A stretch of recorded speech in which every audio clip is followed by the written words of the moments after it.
ইউসুফ আপনার জন্য জুব্বা পাঠিয়েছে আব্বাজান। কি উজ্জ্বল রূপার রঙের সেই পিরান!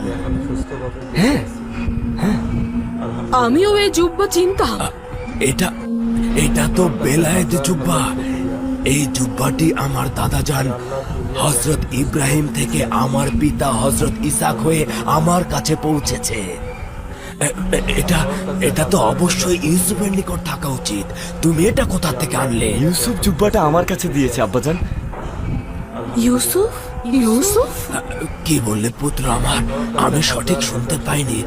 ইউসুফের কি হয়েছে? ইউসুফের কিছু হয়নি আব্বাজান, আমরা ইউসুফকে পেয়েছি। আমাদের ভাই ইউসুফ আজিজে মিশর, আজিজে মিশর আমাদের হারানো ধন।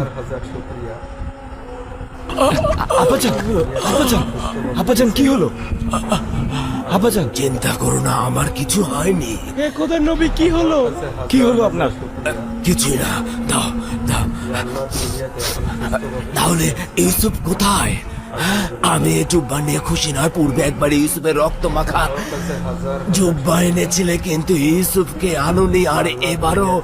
কিন্তু ইউসুফ কোথায়? আয় আফসোস, ইউসুফ কোথায়? তাকে কোথায় রেখে এসেছো আমাকে বলো। আব্বাজান ইউসুফকে সঙ্গে আনা সম্ভব নয়, কারণ সে আজিজে মিশর আব্বাজান। এই জুব্বাটি তার থেকে দূর করতে নিষেধ করেছিলাম। কেন এটা তোমার কাছে দিয়েছে? আপনার জন্যই দিয়েছে আব্বাজান। সে বলেছে এই জুব্বাটি আপনাকে সাফা দিতে পারে, এটা দিয়ে আপনার দৃষ্টিশক্তি ফিরে আসবে আব্বাজান।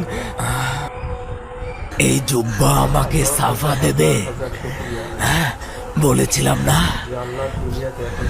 না ইউসুফ আমার উপর বেলায়েতের অধিকারী। যদি না হতো তাহলে এই জুব্বা আমাকে সাফা দিতে পারতো না, আমাকে অন্ধ থেকে মুক্তি দিত না। হে খোদা, আমার প্রতি দয়া করো। হে খোদা।